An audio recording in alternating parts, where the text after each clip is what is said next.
ओम शांति। आज 19 सितंबर 2023 के बाबा के अनमोल मधुर महावाक्य सुनेंगे। आज की मुरली बाबा की है याद।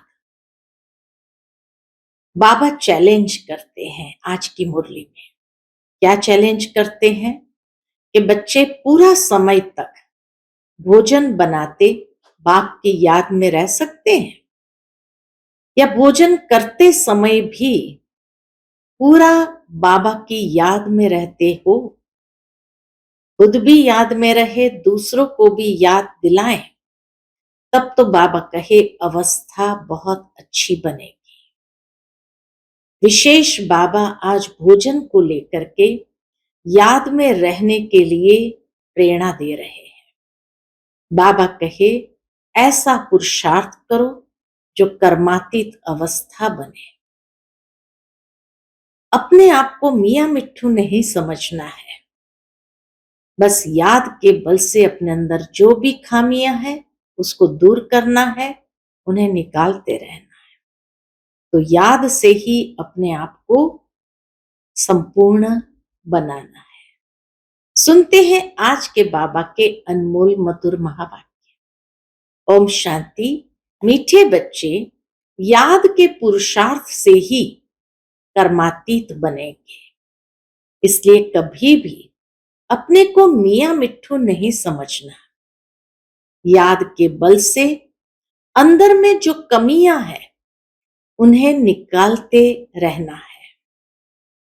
आज की मुरली से प्रश्न है, सभी बच्चों की अवस्था को मजबूत बनाने के लिए बाप कौन सी चैलेंज करते हैं? उत्तर, बच्चे बाबा की चैलेंज है, बच्चे भोजन बनाते हुए पूरा समय याद में रहकर दिखाओ। ये बाप बच्चों को चैलेंज करते हैं। शिव बाबा की याद में भोजन बनाएंगे तो ताकत भर जाएगी, अवस्था बहुत अच्छी हो जाएगी, परंतु बच्चे भूल जाते हैं। इसके लिए एक दो को याद दिलाने का पुरुषार्थ करो। डबल सर्विस करनी है। कर्मणा के साथ साथ नर से नारायण बनाने की भी सेवा करो। आज की मुरली से पहले गीत बजा है, धीरज धर मनवा, तेरे सुख के दिन आए कि आए। ओम शांति। ये किसने कहा और किसको कहा? धीरज धर मनवा, ये किसने कहा और किसको कहा? बाप बैठ बच्चों को समझाते हैं। भक्ति मार्ग में यह गाया जाता है। जब परम पिता परमात्मा आते हैं, वही आकर धीरज देते हैं, और कोई मनुष्य धीरज दे नहीं सकता। तुम जानते हो अब सुख के दिन आएंगे। बाप आए हैं सुखधाम ले चलने। यह है दुख धाम। यह सब भक्ति मार्ग के गीत है। यहां तो बाप सन्मुख बैठे हैं, बच्चों को कुछ कहने की दरकार नहीं पड़ती। बच्चे जानते हैं। क्या जानते हैं? हमारे सुख के दिन आ रहे हैं। हम सुख की राजधानी स्वयं श्रीमत पर स्थापन कर रहे हैं। ये भी बच्चों को नशा है कि हम श्रीमत पर स्वयं के लिए सुख की राजधानी स्थापन कर रहे हैं। डिवाइन मत पर चल रहे हैं। एक होती है डिवाइन मत, दूसरी होती है अनडिवाइन मत।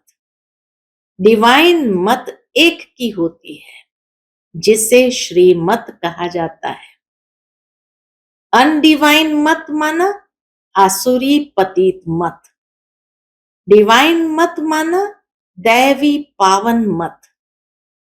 श्रीमत और आसुरी मत को तुम समझते हो। डिवाइन कहा जाता है पावन, अनडिवाइन कहा जाता है पतित। यह है ही पतित दुनिया। कोई भी पावन मनुष्य है नहीं। पावन मत देने वाला एक ही पतित पावन बाप है। उनको सब याद करते हैं। पावन सृष्टि सतयुग को, पतित सृष्टि कलयुग को कहा जाता है। यहाँ सब है ही अनडिवाइन। डिवाइन फादर एक होता है। पतित दुनिया में कोई डिवाइन फादर होता नहीं। ये संगम का युग है।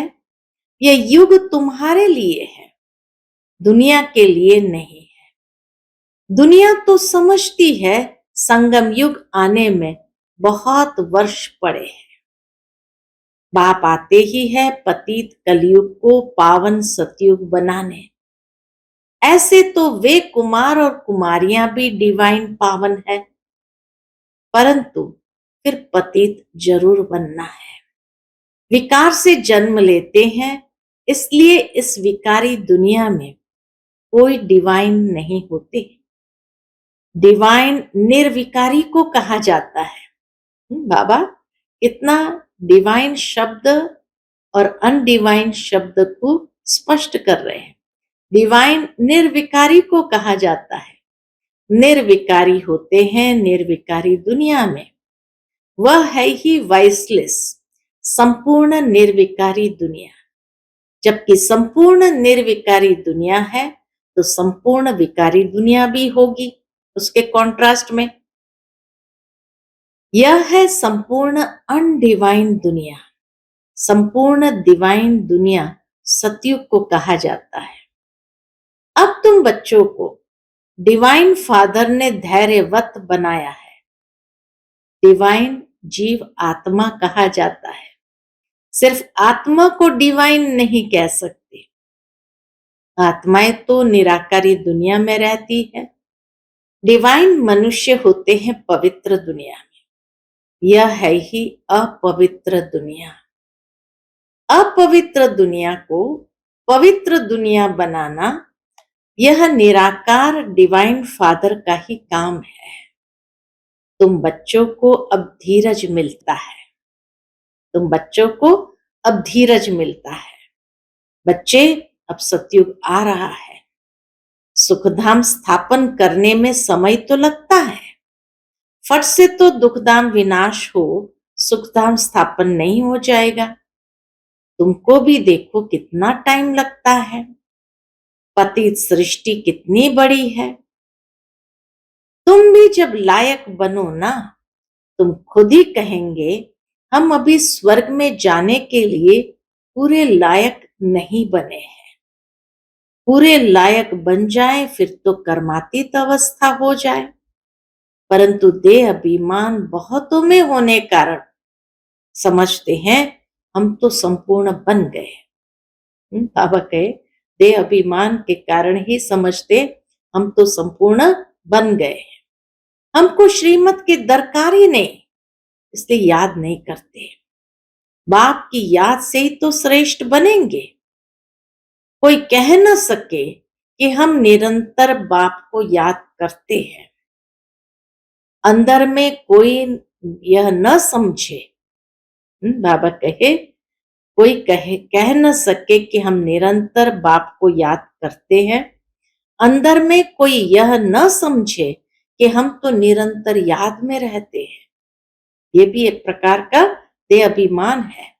याद में रहते रहे तो बाकी क्या चाहिए। सारा दिन भी कोई याद में रहे तो कर्मातीत अवस्था हो जाए, बड़ा मुश्किल है। बाबा कहे बड़ा मुश्किल है बाप की याद में रहना। तुम पुरुषार्थ कर रहे हो सुखधाम में राज्य भाग्य लेने के लिए। अपने को देखना है। अगर हमारे में बहुत विकार है, कमियां है, तुम इतना ऊंच पद पा नहीं सकेंगे।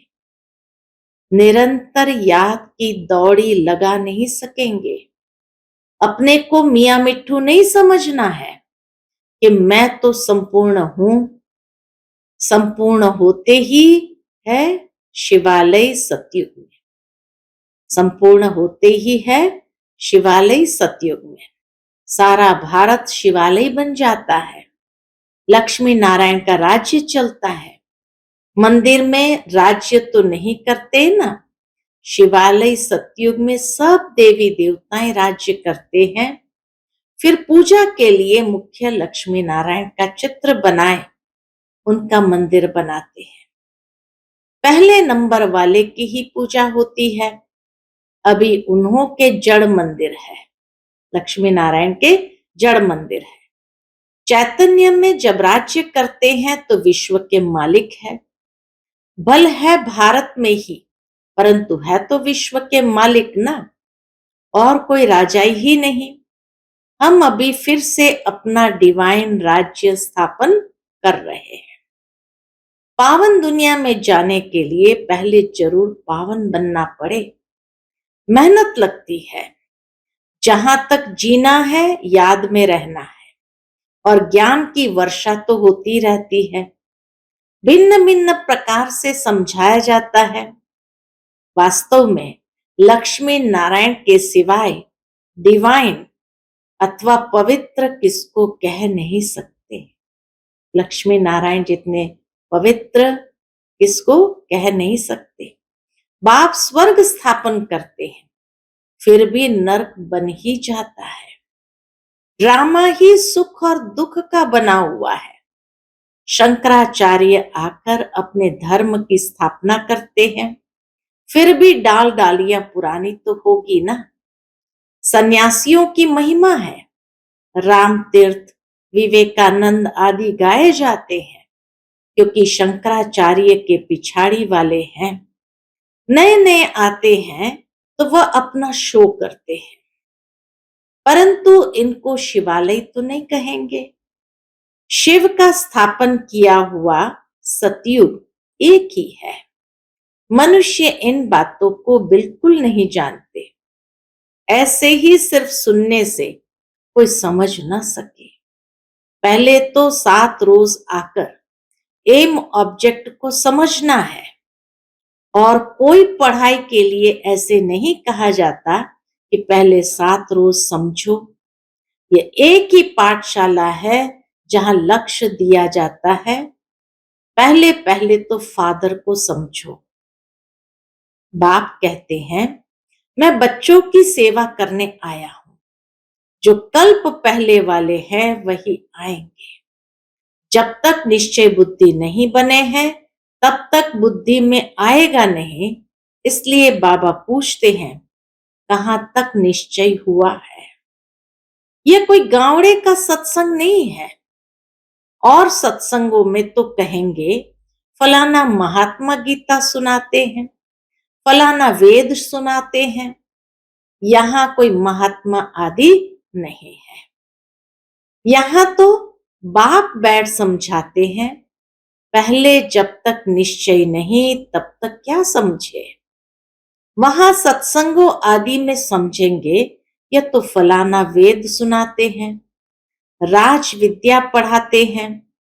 यहाँ तो वेदों शास्त्रों अथवा राज विद्या की कोई बात नहीं। तुम जानते हो बाबा इन द्वारा पढ़ा रहे हैं। जब तक ये नहीं समझा है तो क्या करेंगे, और ही वायुमंडल को खराब कर देंगे। यहां तुम्हारे में भी ऐसे नहीं है कि सब शिव बाबा की याद में सुनते हैं और समझते हैं शिव बाबा ब्रह्मा द्वारा पढ़ाते हैं। नहीं, शिव बाबा की पढ़ाई है। ये कुछ भी समझते नहीं। बड़ा मुश्किल को यथार्थ रीति समझते हैं। पढ़ाने वाला शिव बाबा है। ये याद हो तो सारा दिन बुद्धि में रहे कि हम स्टूडेंट है तो नंबर 1 चले जाए। बाबा कहे पढ़ाने वाला शिव बाबा है, ये याद हो और सारा दिन बुद्धि में रहे कि हम स्टूडेंट है तो नंबर 1 चले जाए। परंतु तुम्हारे में भी नंबरवार है। बाबा कहते हैं, मुझ पढ़ाने वाले को याद करो। मैं ही बाप टीचर गुरु हूं। तीनों को इकट्ठा याद करना है। लौकिक संबंध में तो बाप अलग, टीचर अलग, गुरु अलग होते हैं। यहां एक को ही याद करना है और है बहुत सहज। परंतु क्या होता है? परंतु माया याद रहने नहीं देती, घड़ी घड़ी बुद्धि योग तोड़ देती है। तुम बच्चे आपस में बैठते होंगे, समझो कोई मशीन चलाते हैं अथवा मक्खन निकालते हैं, तो शिव बाबा को याद कर मशीन चलाते हैं? पूछते बाबा। शिव बाबा की याद में बाबा के यज्ञ के लिए मक्खन निकाल रहा हूं। कितनी खुशी की बात है। यज्ञ के लिए भोजन बनाता हूं, खुशी होती है ना। परंतु फिर घड़ी घड़ी भूल जाते हैं, फिर पुरुषार्थ करना पड़े खुद का। एक दो को याद कराने का पुरुषार्थ कराने वाला चाहिए। फिर भी शिव बाबा को याद कर भोजन बनाएंगे तो ताकत भर जाएगी, तुम्हारी अवस्था बहुत अच्छी हो जाए। परंतु ऐसे होता नहीं। ब्रह्मा भोजन की तो बहुत महिमा है, परंतु जब आत्मा शिव बाबा की याद में रह बनाए, शक्तियों का ऐसा भंडारा हो, याद में रह भोजन बनाए तब तो शक्ति मिले। वह भी शक्तियों की बुद्धि में नहीं आता है। बाबा कहे वह भी शक्तियों की बुद्धि में नहीं आता है, नहीं तो पुरुषार्थ करे। बाबा को तो दिल होती है, अपने हाथ से शिव बाबा को याद करते भोजन बनाओ। ब्रह्मा बाबा अपनी बात बताते कि कई बार बाबा को दिल होती है मैं अपने हाथ से शिव बाबा को याद करके भोजन बनाऊं। प्रैक्टिस करनी है, देखे याद ठहर सकती है। बाबा चैलेंज देते हैं। आज बाबा चैलेंज देते हैं, जो भी भंडारे में है कोशिश करो। बाबा जानते हैं कि 1 घंटा भी याद नहीं कर सकते। याद वाले ज्ञानवान हो तो डबल सर्विस में लग जाएं। जब तक कांटे को फूल न बनाए तो कुछ काम के नहीं।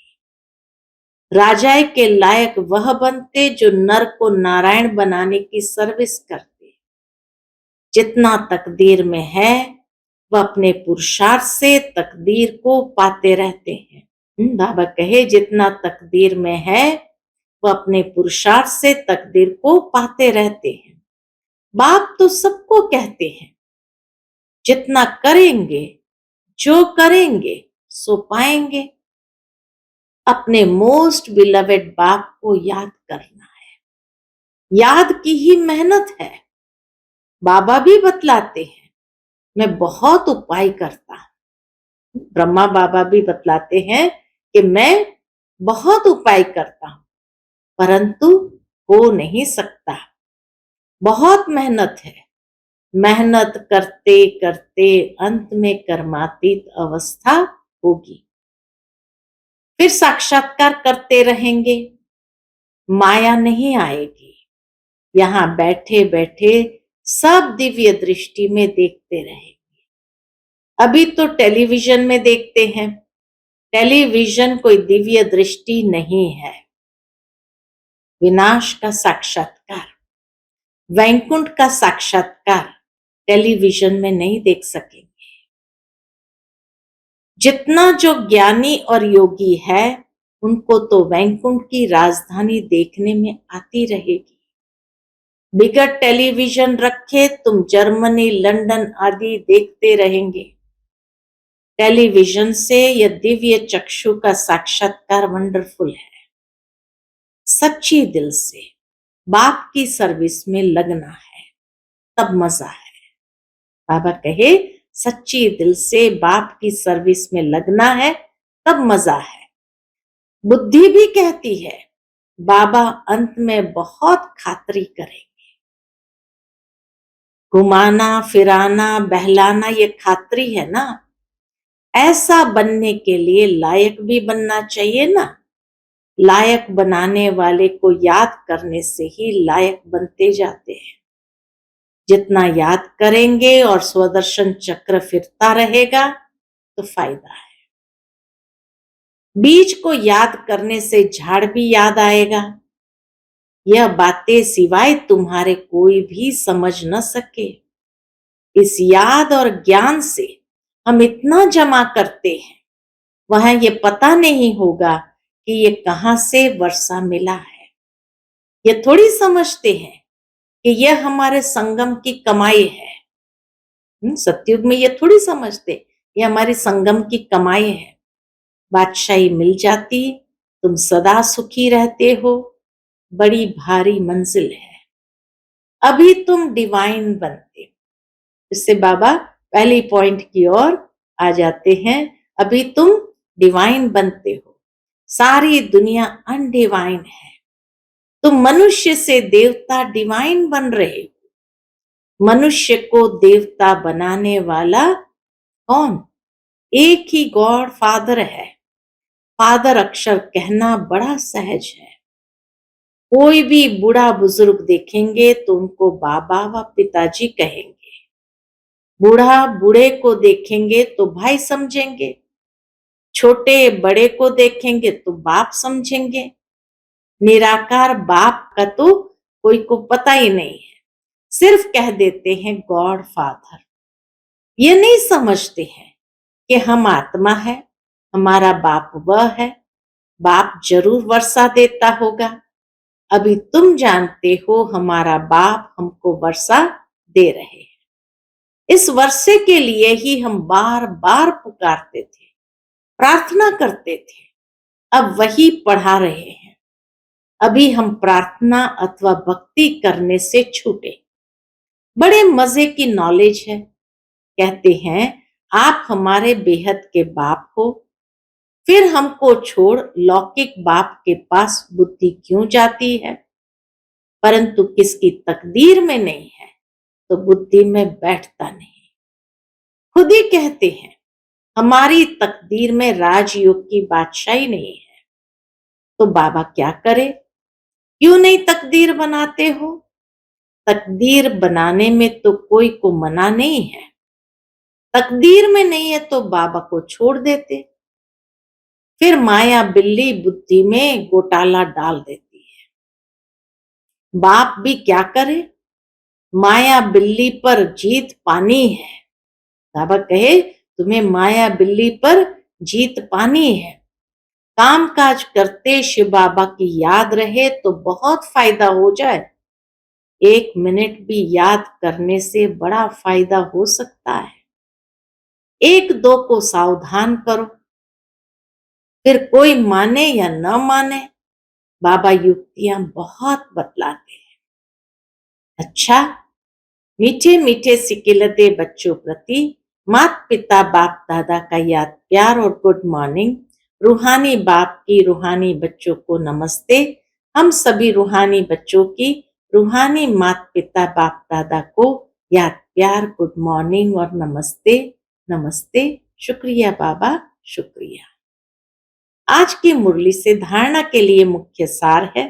पहली पॉइंट, एक दो को बाप की याद दिलाने का पुरुषार्थ करना है। बाप, टीचर, सतगुरु तीनों को साथ साथ याद करना है। भोजन बनाते व खाते समय याद में जरूर रहना है। दूसरी पॉइंट, सच्चे दिल से बाप की सर्विस में लगना है। सच्चे दिल से बाप की सर्विस में लगना है। कांटों को फूल, मनुष्य को देवता बनाने की सर्विस करनी है। विशेष ये सेवा करनी है। आज का बाप दादा का मधुर वरदान हम बच्चों के प्रति है। व्यक्त भाव से ऊपर रहे, फरिश्ता बन, उड़ने वाले, सर्व बंधनों से मुक्त भव।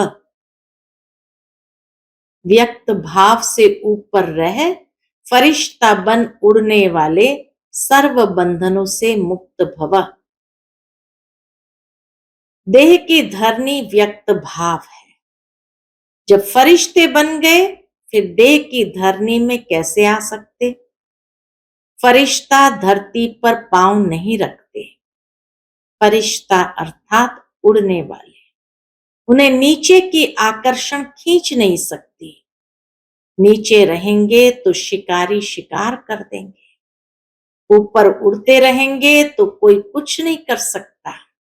इसीलिए कितना भी कोई सुंदर सोने का पिंजड़ा हो, उसमें भी फंसना नहीं। सदा स्वतंत्र, बंधन मुक्त ही उड़ती कला में जा सकते हैं। सदा स्वतंत्र, बंधन मुक्त ही उड़ती कला में जा सकते हैं। आज का स्लोगन है, असंभव को संभव कर सफलता की अनुभूति करने वाले ही सफलता के सितारे हैं। असंभव को संभव कर सफलता की अनुभूति करने वाले ही सफलता के सितारे हैं। अच्छा, ओम शांति।